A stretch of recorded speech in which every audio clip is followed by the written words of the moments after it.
Thank you, Mr. Ram and Mr. John, for joining us for that insightful discussion. It's been an honor and a pleasure having you be a part of India Digital Summit 2026. Now, before we continue with today's session, it's my honor to acknowledge the partners who have been tremendously supportive towards IDS 2026. Acknowledgement and appreciation and thank yous going out to our silver partner in Solutions Global, our silver partner Spectrum Digital, our bronze partner Halo.ai, our bronze partner TripGain, and our bronze partner Sai Krishna and Associates. Allow us a quick moment while we have our stage set up for what promises to be an interesting panel discussion that we have for you next. Once again, I want to remind you that we have masterclasses going on in both the Bidar and the Hampi breakout sessions, so be sure to attend them. Starting this evening at 6 p.m., we have our Tech Hackathon. That's going to be happening right here at our Grand Ballroom, where it gives you the opportunity to put your best tech hack forward. That's at 6 p.m. this evening, and tomorrow at 5 p.m. onwards, we go live with the awards. Certainly something that all of you are looking forward to. So be sure to place your attendance and be a part of India Digital Summit 2026. Ladies and gentlemen, in an AI era, originality is moving target. Copyright in the age of AI is not about stopping progress, but instead guiding it. When machines create, humanity, and it's our job to redefine ownership. That brings us to our next topic of discussion, AI and copyright, rethinking frameworks for the AI era. For this, let's welcome our eminent panelists. We have moderating this session, Ms. Sneha Jain, partner Sai Krishna and Associates. Can I have you kindly join us on stage, Ms. Sneha? Thank you for being a part of this panel discussion and thank you for moderating this session. Welcoming our eminent speakers on stage for this panel discussion, we have Mr. Vipit Purkayastha, co-founder, Chief Executive Officer in Shots. Thank you for being a part of this panel discussion and taking your time off and being a part of India Digital Summit 2026. So welcoming Ms. Lohita Sujit, Senior Director, Copyright and Digital Economy, Motion Picture Association. Welcome, Ms. Sujit. Thank you so much for being a part of this panel discussion and for your presence at India Digital Summit 2026. Welcoming Mr. Mahir Raleigh, partner, Cyril Amarchand Mangaldas. Thank you, Mr. Raleigh, for being a part of this discussion. This topic is certainly an intriguing one, talking about AI and copyright surrounding AI. Looking forward to all of your inputs and your thoughts. Without any further ado, let's dive right in. Ms. Jain, I leave you to take the lead. Thank you. Thank you so much. And good afternoon, everyone. Thank you for patiently waiting to hear us talk on this topic. I do have little... we have a topic today where the session forces us to think whether it's important to rethink the framework that we are looking at when it comes to AI technology. Let me give you a brief historical background for the context setting for the discussion that we're going to have.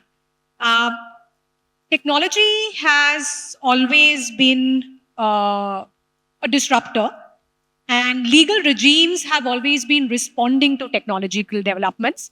In fact, when we look at copyright, the very creation of copyright as a legal framework was born out of a technological disruption, which disruption led to a 200-year debate, which finally led to copyright law. So the Gutenberg press came in somewhere around the 1400s, which led to mass-scale, efficient reproduction of books.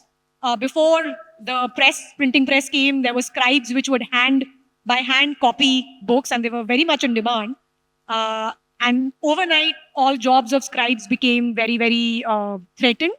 Over 200 years later, we had the first copyright law, the Statute of Anne, which led to protection for the publishers. Slowly from protection of the publishers, it moved to protection of the authors. And then every time there was a technological development, there was an updating of the copyright law. So for example, when the video cassette recorders, I don't know how many of you in the room would remember video cassette recorders, but when VCRs came, the law was amended in 1984 to protect video piracy. Then in 1994, when live streaming, satellite broadcasting started, the broadcasters' rights were created. Then in somewhere around 2012, when the internet exploded, streaming services started, the law was again updated to cater to the new kinds of rights and protections that were granted. Now, many have argued that it is possible that we are witnessing a kind of a deja vu moment that happened in 1994 when broadcasting was created for the first time, or when internet disrupted so many jobs. AI has been a disruptor, but the difference in AI technology is not the ease with which somebody can copy or reproduce, which is what all the earlier technologies was about. But AI fundamentally is able to learn and create works competing with existing works. So in this background, the question today that I'm posing to each of the panelists is not just about whether copyright needs to be updated to take care of AI. I think that is a very simple yes answer. But whether copyright is even the right framework, or do we need to rethink a different framework for this? So my first question is just along the same lines. Keeping in mind the past technological developments of broadcasting, internet, the press, etc., what lessons do you think we can take away from each of these technological disruptions to look at the kind of legal regime that needs to be developed? I'll start with Mihir because he's the other lawyer on the panel, and I think that would be a very interesting perspective to have. And then I'll come to Lohita, and then I'll come to Deepat. Thank you. Thanks, Neha. Afternoon, everyone. I think interesting question, interesting topic. As a starting point, what I would always recommend is let's go to first principles of legislation making, right? Over time, yes, there have been changes on account of technological changes or differences or new technologies coming in. But the first principles of legislation making always remain the same, right? Which is it should stand the test of time. Ideally technologically neutral in terms of how it's able to address subjects like copyright, which deal with essentially rights of creators or rights of, for all practical purposes, individuals, citizens, etc. In that context, on first principles, I would always lean towards saying, let's look at how the law plays out. We have an active litigation today, and let's break this up into the present situation where you have an active litigation ongoing. So let's not even prejudge what the outcome of that may be. And let's look at it from a forward standpoint, right? Forward-looking standpoint. In terms of the ideal state of things, any intervention should only happen on account of market failure. It should not pre-decide or prejudge any necessary outcomes or any failures or predict that there will be failures and therefore prescribe something. What tends to happen, and this is more from practical experience, than the ideal situation of how the world should operate in terms of legislation making, is that we tend to do a balancing act. Okay, give a few things to this side and a few things to that side. And when I say sides, I'm talking about the proverbial tech versus sort of copyright side of things. And that is what tends to happen, which actually leads to more complexity. And, I have to say I've been scarred by legislation in the past. In my past avatar, legislation, I feel, has been so rampant as to actually take away from innovation. So on that account, my going in recommendation would be, let's look at how things play out vis-a-vis the Delhi High Court and the current ongoing issue. Naturally, we all know that the same fair use principles that are available in the US are not available in the Indian context, but let it come from the Honorable High Court where, it's active. And then depending on how market receives it, how market players are able to either make it work or not work, should intervention happen. Without that, and absent that, I would absolutely not recommend any legislative intervention into what is obviously a friction point. That was a great opening. So as you all know, the Motion Picture Association represents, the likes of Amazon, Netflix. We have content owners. Some of our studios are also tech companies. But if you really, to what Sneha said earlier, the creative industry has survived over the last century through various innovations and various technologies. One thing that has not changed, or let's say one thing that changed, was the content experience that you have. And I'm sure in the room today, a lot of startups may want to get into the audiovisual industry to give consumers a better experience. But one thing that has not changed is the protection of creators' rights. So if you're looking at a copyright framework, and to also what Mihir said earlier, sometimes you don't need to change things that are already working, right? And, I'm sure at the end of the session, there will be questions. There are technologies that have come. I'm sure most of you all would have heard about, I think it was an app, Napster. You could download songs, and now you have Spotify, you have, Apple Music. It's not an environment today where if you live by copyright law, pay the price for it, you won't get music at an affordable price, and so is content. So that's my piece. And, to the question, a framework needs to change only if it's necessary. Otherwise, there's enough of past learning where the framework merely never changed and there was never a situation where creators' rights should not be protected.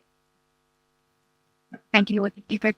Yeah, so I play a much more downstream role than you guys do. Like ultimately, when a law is made, how does it go into implementation, right? Like, is it technologically possible to implement whatever law is made, right? Like, for example, if I see the YouTube era where there was so much violation of copyright on various of YouTube-like platforms, it was indeed technologically possible to create strikes of copyright violation, to search in like real time, and it's not very heavy compute for a platform or for an enterprise like a big tech to kind of implement and find that if there is a copyright violation or there is a copyright strike on this video. It is technologically possible to kind of do that because it is ultimately an audiovisual frame, and you can actually search that, encode that audiovisual frame into a much less heavy data packet, which can be compared and searched for in your entire library, right? Especially if someone is paying for it. Like, for example, if let's say I'm a large content creator, I'm, let's say, Disney or someone, if I'm paying Google for it, that okay, like if there's any violation on your platform, let us participate in creating win-win participate, like let us participate in some way, right? Yeah, so paying in the sense not directly but indirectly, right? Yeah, Google wants your content, but right at the same time you also want violation to not happen, right? So you can figure it out. It's commercially negotiated. Let me put it that way. It's commercially negotiated between the players involved, and technologically it is possible to do. In the AI world, unfortunately, there is no encoding that you can do at the source data level or the source format level that can trace that information down to the model. Okay, this is the information why the model is behaving in this way, and to how much percentage is it contributing to that creative output of the model. So this is a fundamental reality or a roadblock that we need to kind of understand before creating any kind of law. So I think that is the fundamental implementation challenge that we will hit, whatever law we might make eventually. I'm so happy that there is no agreement on the panel, because that is when the discussion becomes more fun. I saw it as complete agreement. I would take my takeaway from this is that Mihir, you're suggesting let the market play it out. Don't be in a hurry. Lohita, you're suggesting we need to update to make sure that content creators don't lose out on their rights are already protected. They need to be remunerated. And Deepak, you're looking at, okay, whatever you want to do, please let me know how do I implement whatever is happening in that world. Now, Deepak, you said something very interesting. Google needs data. I'm reminded of, the printing press when, again, the scale of disruption was probably equivalent to what we are facing today for the time when the disruption happened. Large-scale jobs and works were lost. But the printing press needed the very works that it was copying to survive. Because if they did not have new and constant new works to print and sell, beyond a point, people would read the old books and then they would not want additional copies of those old same books. So therefore, the very survival of printing press depended upon continuing constant stream of new works coming in. Now, in that context, Deepak, in fact, I'll ask you this question first. The copyright regime initially was created to look at copying and reproduction adaptations as the activity that was being regulated. Today, AI is changing that very dynamic because it's learning and creating. So my question is, should we as legislators, policymakers, look only at the scale of disruption, or should we also focus on the nature of the activity that is leading to the disruption to see where the legal regime needs to be crafted and what kind of legal regime needs to be crafted? Because you talked about, data being the constant source needed to survive, but at the same time, implementation becoming important. Yeah, I think fundamentally, I believe that there are two activities, right? One is the learning layer, let's say, to put it very simply. Then there's the model training layer in between, and then there's the inference layer that we are working on. So I think the biggest point that in fact can be regulated and should be figured out is what is the interaction that should be there between, let's say, LLMs and what they are learning from, right? So I think that interaction is the only point in this entire chain of data flow that can be kind of looked at for any kind of interaction, because there, I think legitimate actors who are not building some LLM in a garage in a shell entity or whatever, but legitimate actors who are out in the open deploying data servers, etc., would generally want to play a constructive role if the sovereigns want them to play a constructive role, right? So, and the suppliers of that information are also legitimate actors. So I think the only framework that can be built should be at that layer.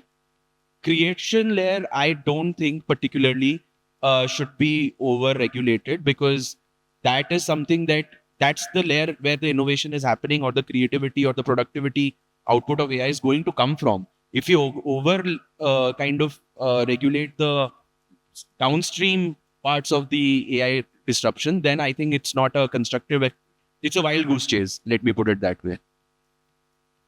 Lohita, do you think learning requires a different response than the copyright regime currently proposes? So I have a very different take to this, right? So I'm going to like split it into three parts. One is, the very tech part of it that, he covered. The second is the legislation part of it, which was spoken earlier. But most importantly, what is the commercial part of it, right? Today I'm a studio. I have various, platforms and content, all kinds of channels, etc. For me, what I own today has to be commercially viable, right? Also, let's keep policy, regulation, and legislative amendment very separately. When he was talking about over-regulation, sometimes regulation comes even in the presence of law. They're not amending the law, but they're putting regulations on top of it. So what we're really talking about today is when an AI is learning from, for input, output, whatever it is, it's definitely using some material that exists. If that material that exists is commercially exploitable, viable, right? And sorry for the legal jargon, but if it fits the 3-step test of TRIPS, then let it go the voluntary licensing way. If you look at in India's copyright law today, it's world-class, it's absolutely fit for purpose, and it's future-proof. There is absolutely no need today to have any new amendment unless, like he said earlier, things are failing. Also, I think the copyright law today gives a very viable environment for licensing to work. Like, even what Deepak said, I'm sure you have a lot of licensing work. So if there is a licensing environment, it's voluntary. Who will benefit? A new company that's in content creation, a new company that's using AI for content creation, right? So that should exist. And I think there should be no change. And I don't think there's any need for amendment to the Act at the currently. Same question. Okay. So, circling back, comes back to the question of, I think Deepak spoke about in the training side of things, there may be scope for intervention. Again, I think you're at a situation, at least realistically today as we speak, where there is a live issue on training that is being debated. assuming that there is an acknowledgement from the court or a finding or an opinion from the court to say that training requires a license, assuming that scenario, you're going to enter into a world where anyway there is going to be a set of voluntary licenses that come about. It has to happen. I think there's a tacit acknowledgement from at least the model side of things that you need the data for training. That's a fact of life. So, I mean, I think we can all agree that is a fact of life. The question is only whether the Copyright Act allows that training without the use of a license. If it doesn't, for all practical purposes, you'll have a voluntary regime that creeps in. Assuming, and I think this is where the practical difficulty that you alluded to actually comes in, which is the ability to identify what data has been used for training. That is potentially a question. I'm sure there are ways to still discover and be able to deal with it, assuming actors who are responsible and are trusted. I believe that there would still be a voluntary regime that turns up and happens because of the fact that, it's par for the course. Everyone knows data is being used for training, and that should transpire. On the output side of things, though, I think there's a big question about whether the output can be owned, depending on obviously sweat of the brow and a bunch of other tests that have been sort of formulated over the years. And potentially, as we go forward, I see the use of AI tools becoming a lot more rampant in the process of creation. And that is where there may be certain standards, potentially keeping in mind the legislation as it exists, to be able to determine standards by which some amount of copyright protection can extend to those outputs as well. I just wanted to add, earlier you were talking about, I don't want the conversation to sound like AI and then copyright owners and creators.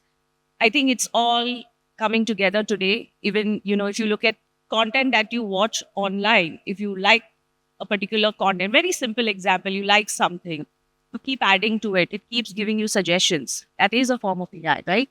If you're able to, if you're given an option to predict what the next episode should be, that is a form of AI.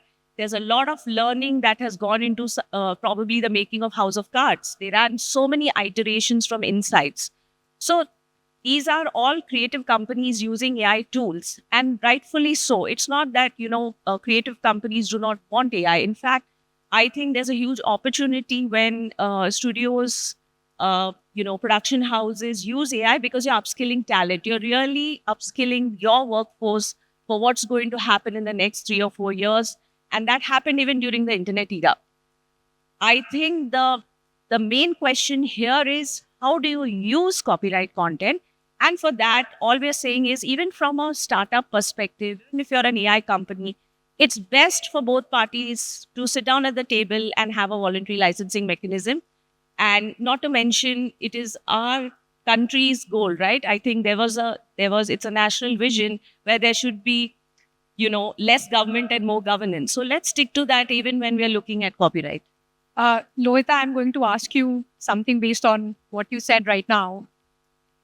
You gave the example of House of Cards, which I think is a very good example. But at the same time, I think one of the questions that creators are struggling with is copyright per se is a property right, which means that it can be alienated, which means that today almost every single creator has given up all their rights, assigned them to aggregators who are then, further exploiting that content. That's Yes. an individual choice, but Sorry? that's an individual choice. Yes. So now That's the Yeah. question I'm coming to is, in fact, segueing into the next line of questions that I had. Today, there is I'm not going to go into the details of the DPIT proposal, but there's an option to opt out, which, even if it was not there in the proposal, the copyright law as a creator, as you said, it's voluntary choice. The creator can decide to opt out. Now, how do you see a creator choosing to opt out from assigning the rights for his works to be used for AI training? And therefore, is that leading to a defensive use of AI where you are stopping the progress of AI? Because we all know ultimately the development of AI depends upon access to content, just like printing press survival depended upon constant stream of new works. Or are you seeing AI as as copyright, as the update that we're talking about. You said copyright is absolutely, our law is, the best in the world. We don't need to update it. It's already form fit. Do you see it being used to shape the use of AI, or is it being used defensively? Because if we have opt out, then where does it lead? So again, playing to the galleries so that I don't want you all to get confused by legal jargons here. Absolutely. So my answer to that is, see, at the end of the day, when you create content, right, you're creating a brand at the end of it. Now, one is probably you're a very popular studio. You could be an international studio known for kids content, or you could be a studio that's known for creating amazing franchises, which you see a lot even here in India, right? At the end of the day, wouldn't it be something that comes to your mind? Because when you're creating content, you're exploiting it commercially, not only where you're showing it, but also through brand sponsorships, etc. Right? So if today my content is a brand and it's an IP, I wouldn't exactly want my IP to appear, for example, a kids brand. I wouldn't want it to appear in probably a particular channel where there's too much of adult content. So I look at it from a very commercial perspective. Similarly, if today I am a content creator, I've done probably a host of shows that have gained probably popularity because of its sci-fi nature. I think I should be able to protect that and decide who I want to license it to. And that is best achieved through voluntary licensing. I think jargons like opt-in, opt-out refer to other things like exceptions. It definitely should not be used in the realm of license. You're talking about voluntary licensing between, as you said, the owners of the franchisees or the media companies and the users of AI. So, I mean, Sorry, I'm okay, just- so I mean, I was just to clarify, I think when I was talking about opt-out, I was talking about the option that has been given for the creator, which in this case, for example, could be a lyricist, could be a script writer, could be an illustrator, could be the VFX guy who's creating content. Those guys choosing not to allow the media company to further license and therefore opting out from their content actually being used at all for any further licensing. How would that play out? So, as we all know, and Sneha, you know that copyright law. Obviously, the producer is the owner, and we are not stopping any creators that work with producers to not exercise their rights. We are not saying that you keep your rights to yourself. We see in the music world that a lot of composers have also kept their own rights. They haven't sold. So these are, it's a culmination of very archaic licensing where people probably didn't know their rights versus today everybody knows their rights. And in fact, a lot of people don't even license their content to music companies. They pretty much say that fine, Yes. Sorry, me. You wanted to say Sorry. I have just a quick input. I think we should be careful of predicting things like rampant use of opt-out. And when we say opt-out, essentially you're talking about people withholding their works from being available to models. You have similar parallels across different sectors, legislations, delegated legislations, where the fear of the unknown has allowed intervention to happen before even allowing the market to find a reality. Let's be real. The biggest copyright creating company in the world over the past 100 years, which is Disney, has licensed its characters to OpenAI. The likelihood to me of that happening should be treated as remote in that background. And if it does transpire, you have circumstances that have therefore been created which are similar or akin to what already exists under the Copyright Act in terms of withholding of works from a particular space or technology. And those are parallels that should be explored, only assuming a market failure like situation. In terms of the ability to opt out, I find that to be practically a minor chance, if at all. So you see, also, so another thing with opt out is, you really don't know how, okay, I opt out, but every company has its own individual privacy, etc. Right? They've already ingested. It's very difficult to then understand after opting out, how are you going to monitor? Second, to Mihir's point, even in the deal that you spoke about, there were certain things like likeness of voice, likeness of characters that have been kept out of the deal. So, that's why my earlier point was it's all one ecosystem. It's about just being responsible use of AI, protecting the rights of creators, which also include artists, story writers. Sorry, Mehul, before you, I know you want to add something, but before that, Deepit, how does it play into your point earlier about finding technological implementations? Because if, let us say, certain things have been kept out, and you know, in the news industry or where InShots is most popular, let's say, you know, certain content has been kept out. How do you then technologically ensure? Because I know, I mean, in the OpenAI litigation, one of the first things they came forward and said, oh, ANI could have chosen and, you know, ensured, just told us that we should not, you know, use bots on their website, just opt out, and we would not have done that.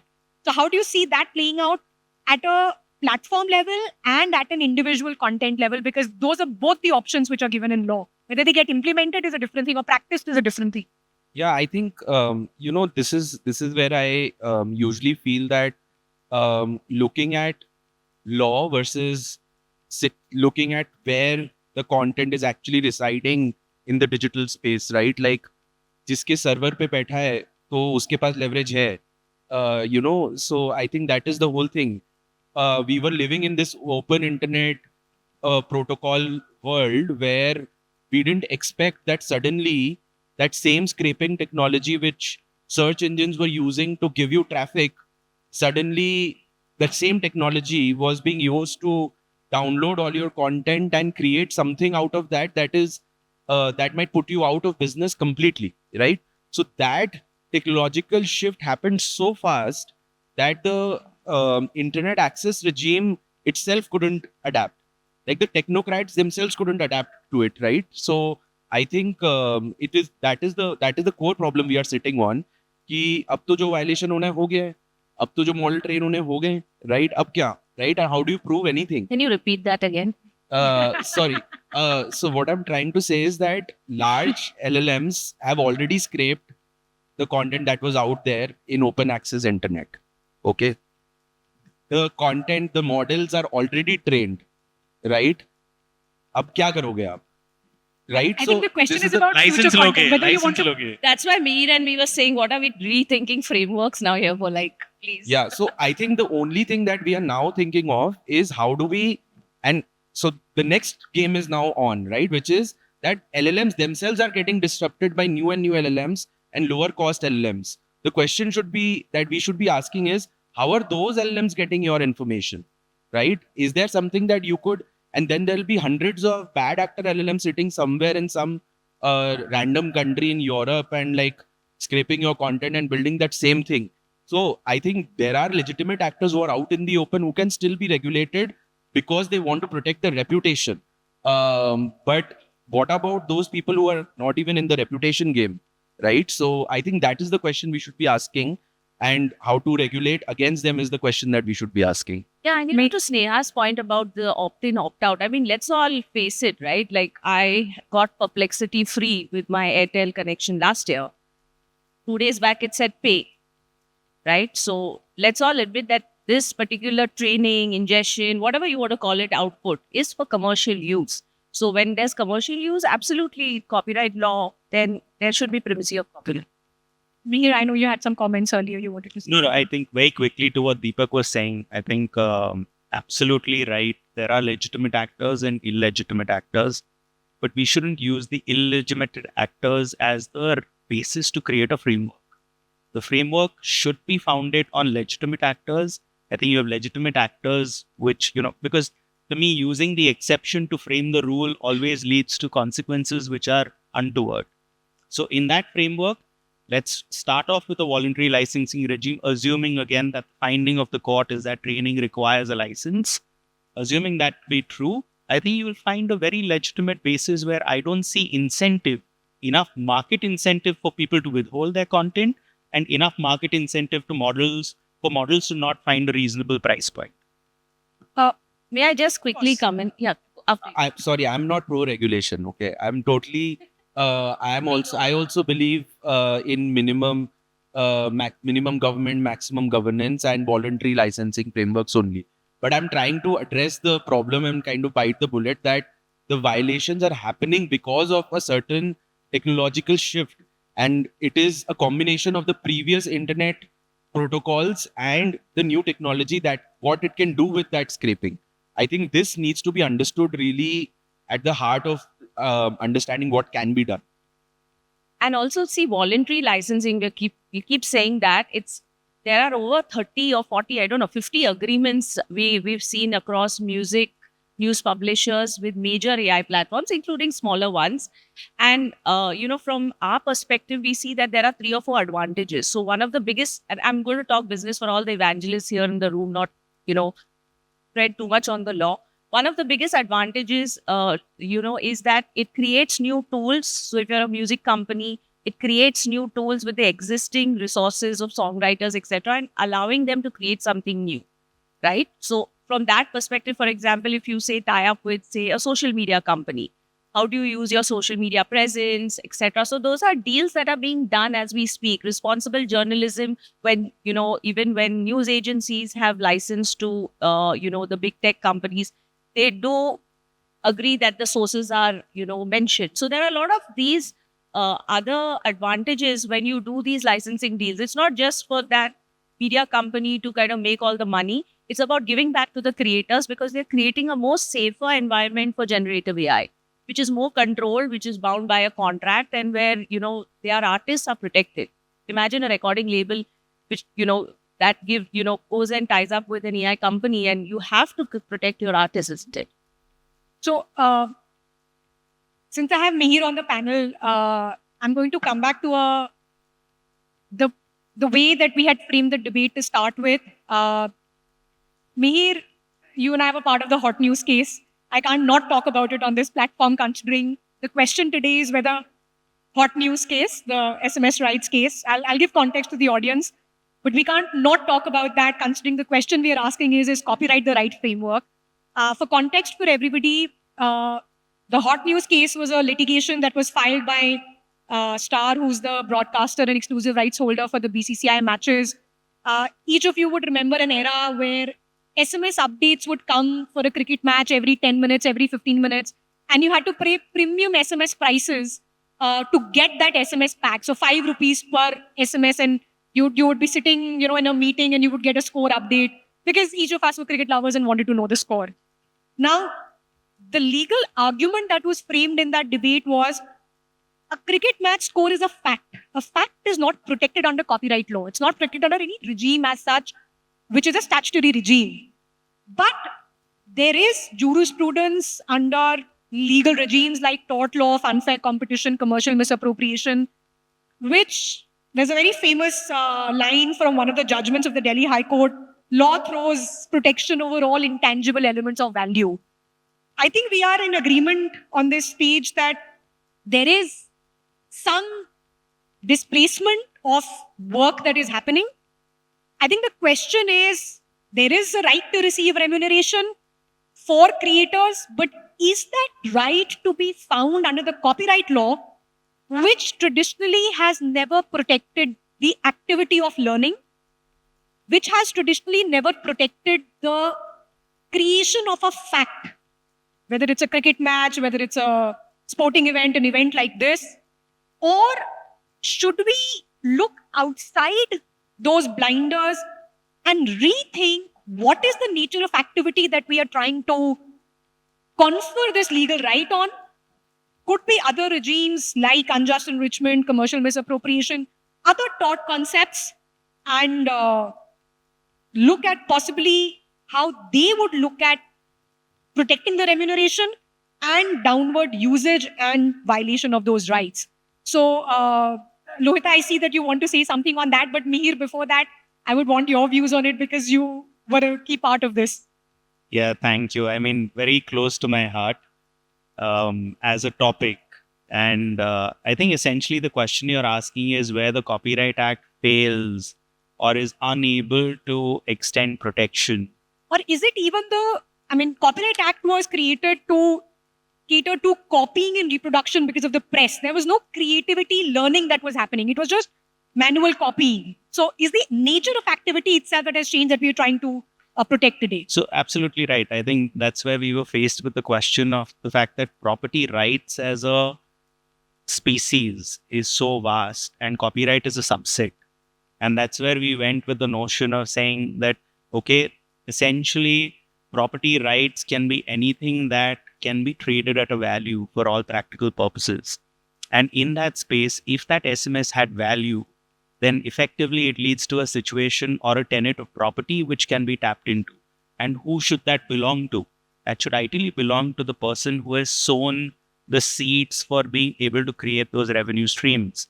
And in that context, I mean, revisiting the Copyright Act on the back of it is not something I would venture down, as we just spoke of. It's limited to a creation of intellect, which has got to do with some form of expression, etc., which is codified. Is this in terms of being able to deal with various revenue streams that may emanate but don't necessarily fall into an intellectual property kind of domain, something that the Copyright Act should extend to? I would be wary of a dispensation on those lines. But I think we have enough jurisprudence in our country, and for that matter, many others, where, similar sort of revenue streams which should accrue to the event owner or the creator of, that particular event, which has led to that kind of value being created, being compensated fairly for it. So I think we have enough jurisprudence to sort of rely on, and hopefully AI is one more benchmark through which that gets explored even further in the Indian context, at least. Because we know there are jurisdictions which have gone the other way. We don't. Lohita?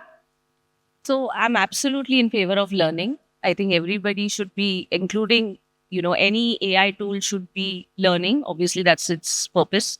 But please learn from content, probably that for which, if you want to learn without licensing, there's a lot of content in public domain, right? You're obviously not going to look at content which is already saleable, monetizable, which is already profitable to people, and kind of say, diluting of copyright is the prescription for my learning. I'm sorry, that's really doesn't cut it for me at all, or for most of the copyright owners. Copyright dilution cannot be a prescription for AI learning. Deepit, I know this question became a bit legal for you. I'll put it into commercial terms. You as a company have spent so much of time, effort, investments into creating content yourself. How would you look at protecting that effort, protecting that style which does not fit into copyright, but you would want to be remunerated for it? How do you look at that balance? Yeah, I think the only way that I see, actually, I would represent both creator partners who kind of work with us through legitimate voluntary licenses that we have with them, as well as content that we would have commissioned through our various platforms that we kind of operate. Generally speaking, I feel I'm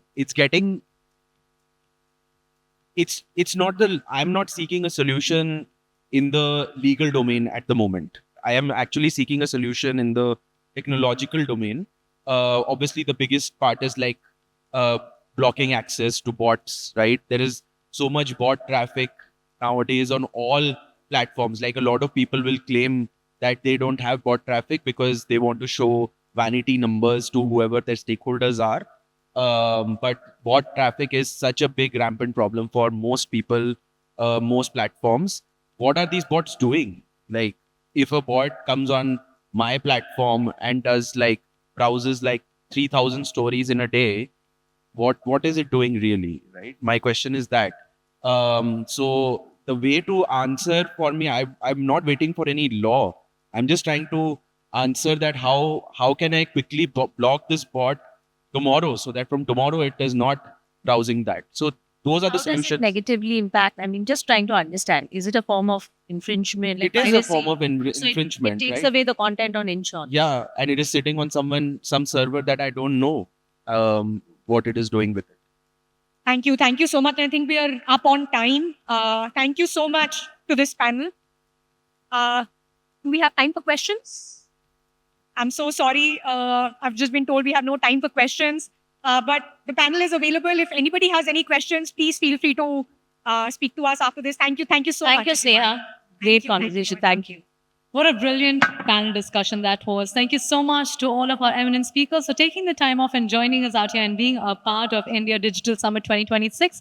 If I could request you all to kindly step to the forefront for a quick photo opportunity on the occasion of having you all be present over here and sharing with us your insightful thoughts, talking to us about AI and copyright, how we together, tapping on the potential of possibilities, can rethink framework for the AI era. Thank you so much once again to all of our eminent speakers present here this afternoon.